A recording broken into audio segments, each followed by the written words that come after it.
All right, hey guys, this is the last one in the kind of lecture series for this unit. While you're finishing up inflation, we need to talk about who is hurt and who can win from the inflation game. You can make a ton of money if you kind of know when when inflation hits. We call that anticipated inflation. But we want to know what happens when there is unanticipated inflation. What happens when just out of the blue prices fall or rise, and what can you do to actually make some money off of that? Let's first talk about the winners of unanticipated inflation. We call these people holders of assets that rise in value faster than other assets. So what does that mean? Basically, it's when you have your money in something real. Okay. In our definition in economics, money isn't real. However, something that is real is gold. Okay.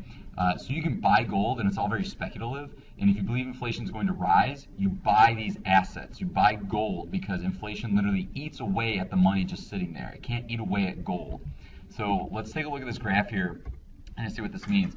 If you look at this arrow here, it means that gold prices are actually lower than inflation. So you're kind of losing if you own gold here. However, after 2001, everyone thought after the terrorist attacks, prices were going to be terrible. So everyone said, buy gold.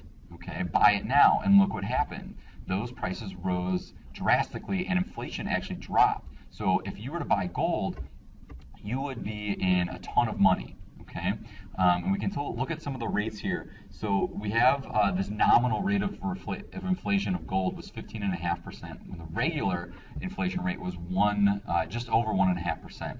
So the real rate of return on gold was almost 14%. Meaning if you buy gold the year before, you have a 14% increase in the amount it's worth the year after that. That's pretty big.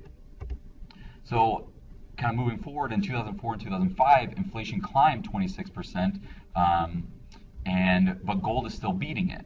Okay, we still had people opt out of gold because people saw that inflation was rising, but if you were still owning gold, you were still beating inflation. And we can see that if we take 3.39 from 9.2, you're still getting something very real in terms of gold. And then after 2006, the nominal rate on gold was 36.3%, and that's a real rate of return of 33%. You're getting about a third of your money on top of what you already invested in gold. So if you kind of have these assets here, you get something real, all right? And so we have these terms floating around. So the difference between a nominal rate of return and a real rate is nominal is real, okay? And real then is nominal minus inflation, okay?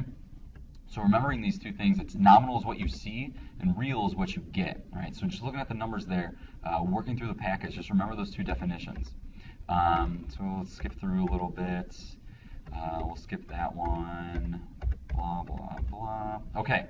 Next, another winner from inflation is debtors benefit from unanticipated inflation. And what debtors gain is that they repay creditors with dollars that are worth less in terms of purchasing power. So for example, dollars that the debtor owes the creditor are now worth less than dollars borrowed.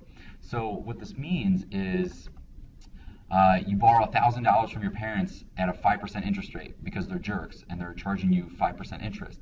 And at the end of the year, you pay your parents $1,050. But if inflation for the year was 2%, each dollar lost 2% of its purchasing power. So therefore, really what you're paying back is not $1,050, but you're actually paying them back $1,030. So you're winning out in the long run here, okay? So just keeping that in mind, all right? So another example, let's say you borrow $1,000. We're gonna skip that one. Okay, governments that carry debt benefit from unanticipated inflation, kind of from the same reason. Just like your parents, when you borrow money, the government as a debtor also benefits in the same way. The only difference, the government borrows in trillions of dollars. Your parents only borrow in small sums that they may owe you. Okay? There's Uncle Sam with his taxes. And the other advantage the government gets from unanticipated inflation is that as nominal wages go higher, it pushes individuals into a higher tax bracket, and this increases tax revenues for the government. So as inflation rises and people are making more money, the government has more money on top of that inflation. All right? And we're going to skip that example as well. So then who's hurt? Who are the losers of unanticipated inflation? All right. Savers. If you save at a fixed rate, then you're actually losing money depending on what inflation does. So if you put $100 underneath your pillow in 2000, inflation eats away at that purchasing power. So that in 2006, you would have bought with the $100 in 2000 will now cost you $117. Okay, so technically you lose $17 just putting money away like that. Individuals living on a fixed income, not even just saving at a fixed income, but living on a fixed income. Okay, so if your grandparents are living just straight off of their Social Security checks, it's not the best way to do it. Unfortunately, it might be the only way, but they're losing money every year. Okay. So if an individual lives on a fixed income, the nominal inflation rises and real income falls. Okay, real is what you get.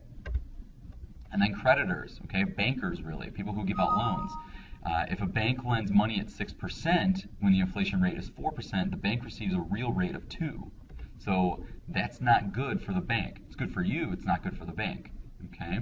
And if it rises to 6%, the bank receives a 0% real rate of return. They're still getting money and you're paying them, but really the purchasing power all adds to even. Okay? Individuals with variable interest rate loans, okay, people with credit cards, home loans, car loans, things like that, okay, it's more debt, and with variable rate loans, as inflation climbs, so does the interest rate. And as the interest rate rises, this takes a bigger chunk out of the individual's disposable income, right?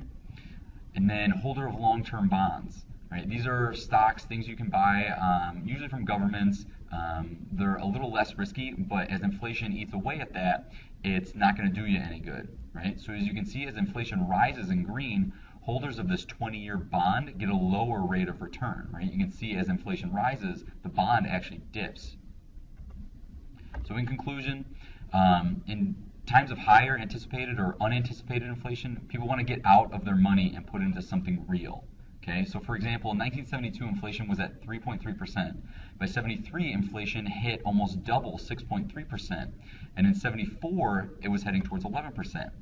So on December 19th, 1973, Johnny Carson, who was a late-night talk show host, came on television, and during his monologue, he told everyone there was a toilet paper shortage. The next day, the 20 million viewers or so ran out to the store to buy toilet paper. Guess what happened? There was a toilet paper shortage. Right? There was a shortage, obviously, because of the panic. But if you think about it, it could have something to do with inflation, too. Why not buy toilet paper now, a necessity, and something that's real when it's cheaper rather than later when it's super expensive? Okay, same thing with gold, same thing with silver, things that are real. Okay? This is now, in economic terms, called the toilet paper rule. All because Johnny Carson told people that there was going to be a toilet paper shortage. Okay? As inflation climbs, get out of money and get into something real. The toilet paper rule. All right? The end. Go forth, ask me questions, and just remember the toilet paper rule.